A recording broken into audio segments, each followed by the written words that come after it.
Over the past day, on December 3rd, the Russians fired 46 times at the Kherson region. In particular, they fired at residential buildings and civilian infrastructure. As Ukrinform reports, this is reported in the telegram of the head of the Kherson Regional State Administration Yaroslav Yanushevich. The Russian occupiers fired 46 times at the territory of the Kherson region. The enemy fired at peaceful settlements of the region from artillery, tanks, mortars, MLRS. Fascists have once again shelled residential areas of Kherson. There are hits in private and apartment buildings. Other civilian infrastructure of the city is also damaged. The occupiers continue to kill and maim civilians. Over the past day, as a result of enemy shelling, one person was killed, 2 more residents of the Kherson region were injured of varying severity, Yanushevich wrote. As Ukrinform reported, the Ukrainian army liberated Kherson on November 11th. The Russian occupiers left the city without water, electricity, and heat. The information published by public activist Sergei Stepanenko about the public execution of civilians in the Luhansk region is being verified. This was announced by the head of the Luhansk region Sergei Gaidai in his telegram, Ukrinform reports. As for the published photos of Sergei Stepanenko, we are checking the information, Gaidai wrote. Public activist Sergei Stepanenko said in a telegram today that the Russian occupiers publicly executed civilians in the Luhansk region. Gaidai also said that the army is hard given every 50 to 100 meters of Lugansk land. The APU continues offensive actions in the direction of Svatovo-Kremenaya. They are gradually moving forward, so positive news should be expected in the near future. The most difficult situation, according to Gaidai, is developing in Belagorovka, which the APU continues to hold. As Ukrinform reported, the Ukrainian army has already liberated 13 settlements in the Luhansk region. Advisor to the Minister of Internal Affairs, Executive Director of the Ukrainian Institute of the Future Vadim Denisenko doubts that Russian President Vladimir Putin will decide to personally visit the temporarily occupied territories of Ukraine, so he does not rule out that a Putin double will be sent there or a video will be recorded from an alleged trip to some secret place. He expressed this opinion on the air of the telethon, Ukrinform reports.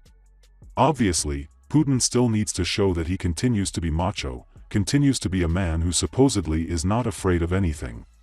And therefore he needs to show that he has been to the Donbass. Will it be him or his double? I think there will be a double anyway, because he is hardly ready for a trip to Donbass. On the other hand, it will be strictly classified. We remember how Kadyrov visited the Kiev region in an unknown bunker and, most likely, it was recorded somewhere far away in Chechnya. The other day we saw a photo of Gherkin from an unknown bunker. Here I think that somewhere in an unknown bunker he will meet someone, and it will be presented as Putin's big trip to the Donbass. In principle, Stalin went to the front, and this one will definitely go to the front, Denisenko said. He recalled that the president of the Russian Federation had never visited the temporarily occupied part of Donetsk and Luhansk regions for 8 years, so he was accused of this. And after Vladimir Zelensky visited Izium immediately after his release, and after he visited Kherson, in principle, hysteria began even among the officers about this, Denisenko added. He believes that such information can be slipped to the Russian audience. The proof of this is Putin's recent meeting with the mothers of fallen soldiers. He noted that the women for this meeting were very carefully selected, and each of them had to ask a certain question. And society swallowed it. In the same way, he will swallow many other things, the advisor to the Minister of Internal Affairs is convinced. The executive director of the Ukrainian Institute of the Future also commented on the alleged visit of Moscow Mayor Sergei Sobyanin to the temporarily occupied Donbass by Russian troops, noting that Russia has begun to force some officials to interfere in issues related to the war in Ukraine quite harshly. I think Sobyanin, as the most popular person in Moscow at the moment, and do not forget that all revolutions begin with the capital, in principle, although he is an understandable politician for Putin, although he is a man who has never shown great ambitions for the throne, he needs to be drawn into this blood, in this policy, so that later he would not say that nothing had happened. That is, it is smearing into the blood of absolutely everyone who can be smeared, Denisenko said. As reported, Kremlin spokesman Dmitry Peskov announced plans of Russian President Vladimir Putin to, eventually, come to the occupied territories of Ukraine. At night, the enemy fired at the Hromadas in the Zaporozhye district. There is destruction, but there are no casualties among people. Alexander Starik, chairman of the Zaporozhye Regional State Administration, told about this on the air of the United News telethon, Ukrinform reports. Over the past day, 77 attacks took place, 44 of them fell on civilian infrastructure facilities in almost 14 settlements. There are no injured or dead. The night could not be called calm. At night, southern communities came under fire, they entered a private farm, the building burned to the ground. They are hitting both the right and left banks of the Dnieper, Starik said. As for the stabilization power outages, the head of the region recalled that there are 3 shutdown queues, each of which lasts for 3 hours. But the occupier continues to fire at critical infrastructure facilities, so emergency automatic shutdowns of the system are periodically applied.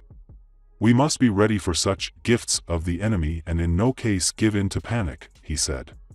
Also, the chairman of the appeal said that this week it was very hot for the occupants in the temporarily occupied canopies, because the APU worked very well.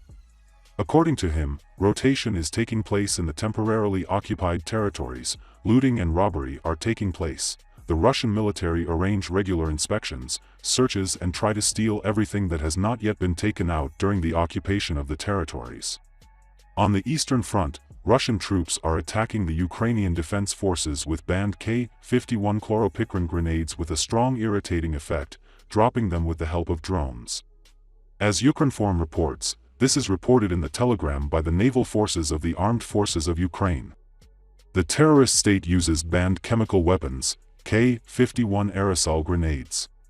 The invaders are dropping chloropicrin grenades from unmanned aerial vehicles on our defenders in the east. In order to protect themselves from the strong irritating effects of prohibited ammunition, the Marines took their positions in chemical protection equipment, the report says. As Ukrinform reported, on December 3, Russian troops launched 10 missile and 16 airstrikes, as well as more than 30 multiple rocket launchers at positions of the armed forces of Ukraine and settlements along the contact line.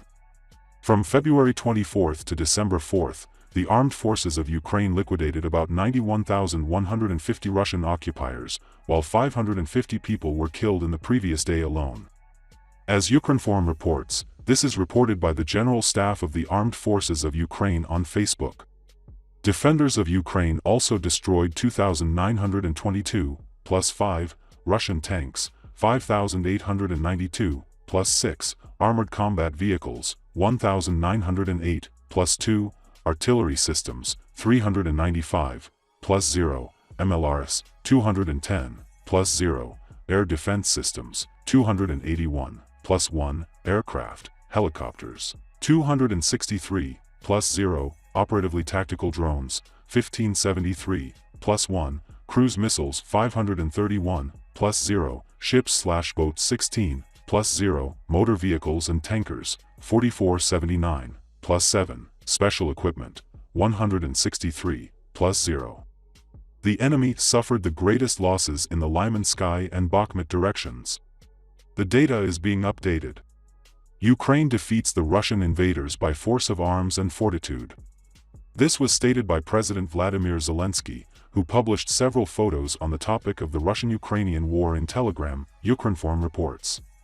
Our victory was won by force of arms and strength of spirit. The strength of warriors and the strength of the people. The strength of the country and the strength of culture. The strength of our unity is our ability to work together for the sake of Ukrainian interests and the ability to support each other, the president stressed. As Ukrinform reported, on February 24, Russia launched a full-scale invasion of Ukraine, which continued the armed aggression that has been going on since 2014. In the Donetsk region, the Russian army shelled 12 settlements over the past day, on December 3. As Ukrinform reports, this is reported by the Communications Department of the Donetsk Region Police. Law enforcement officers counted 22 attacks over the past day. Avdiivka, Troitskoy, Soldar, Ukrainsk, Kramatorsk, Chazyar, Velikaya Novoselka, Berestki, Volchanka, Kamenka, Pervomaisk, Karlovka were hit. The enemy used aviation, multiple rocket launchers, Grad, artillery, mortars.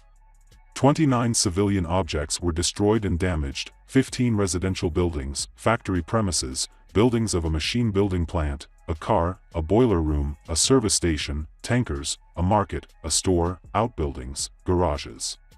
The Russians launched 2 airstrikes on Avdiivka. There was no information about casualties or destruction. 4 missile strikes on Kramatorsk were recorded.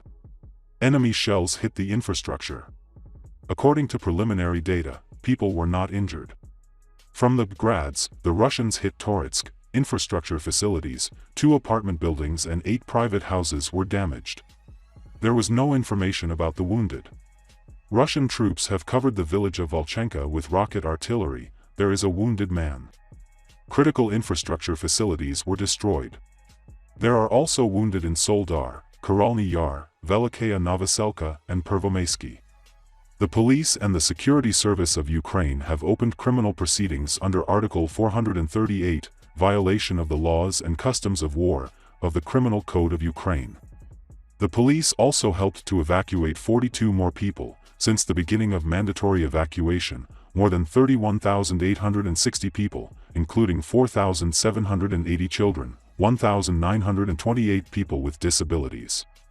As Ukrinform reported, in the Donetsk region on December 3, the troops of the Russian Federation killed 1 civilian, 5 more civilians were injured. Russia has 21 warships in the Black Sea, including 4 carriers of Kalibr cruise missiles, and a total salvo of 24 missiles.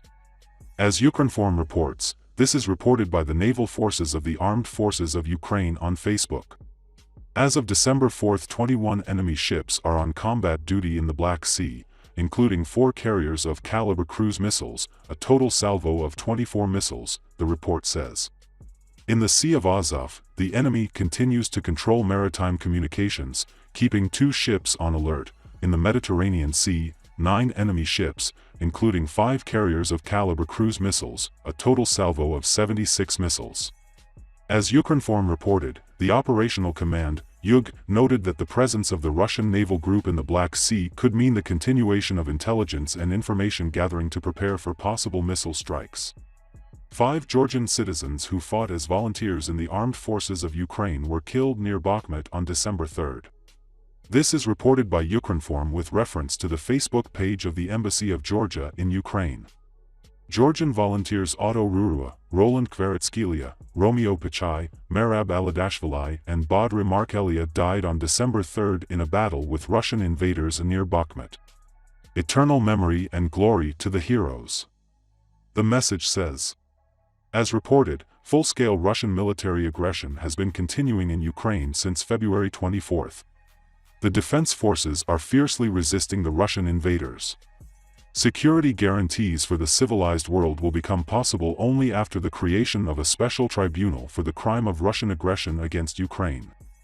According to Ukrinform, Mikhail Podolyak, advisor to the head of the president's office, wrote about this on Twitter. The civilized world needs security guarantees from the barbaric intentions of the post-Putin Russian Federation. They will become possible only after a special tribunal, the conviction of the authors of the war and war criminals, the introduction of reparations, as well as after a bloody clarification in the RU elites, who is to blame, wrote Podolyak. Earlier, Secretary of the National Security and Defense Council of Ukraine Alexei Danilov noted that the world needs security guarantees from the Russian Federation, and not vice versa. He recalled the so-called Budapest Memorandum, security guarantees in connection with Ukraine's accession to the Treaty on the Non-Proliferation of Nuclear Weapons. The only guarantee, according to Danilov, is the humanism of the European judicial system. After the verdict, the death penalty is not provided in The Hague. As reported, in his speech on December 3, French President Emmanuel Macron stated the need to provide Russia with security guarantees. According to him, the West should think about how to meet the needs of the Russian Federation for security guarantees if Moscow returns to the negotiating table on ending the war in Ukraine. In the UK, the last series of training sessions this year, which instructors of the Canadian Armed Forces, in coordination with the British Army, conducted for the Ukrainian military as part of the training operation Unifier, has come to an end. As Ukrinform reports, this is reported by the General Staff of the Armed Forces of Ukraine on Facebook. The training continued from midsummer. As part of the training operation, Ukrainian servicemen received the basic skills necessary to protect the country from armed aggression. Ordinary men and women from all walks of life, builders, bankers, accountants, mechanics, firefighters, engineers, cooks, and even dancers, voluntarily enlisted in the security forces of Ukraine after Russia invaded their home. These Ukrainian soldiers have successfully completed a rigorous training program under the guidance of specialists from the Canadian and British armies and will now return to service in Ukraine, the General Staff reported. It is noted that after returning, Ukrainian soldiers put into practice the lessons learned on the law of armed conflict, the skills acquired during training in providing assistance and evacuation of wounded on the battlefield, first aid, field skills, shooting, recognition of explosive threats, as well as training in combat both in urban conditions and in the trenches. As noted in the General Staff, the Canadian Armed Forces are proud to support our Ukrainian partners and will resume the training program in January 2023. The APU thanked Canada and the UK for their support and assistance. As reported, Operation Unifier was launched in 2015 at the request of the Ukrainian government. At the beginning of 2022, it was expanded and extended for another 3 years. Aspects of the mission were temporarily suspended after Russia's full-scale invasion of Ukraine with the commitment to resume training under favorable conditions. In early August 2022, Canadian Defence Minister Anita Anand announced the resumption of training as part of Operation Unifier.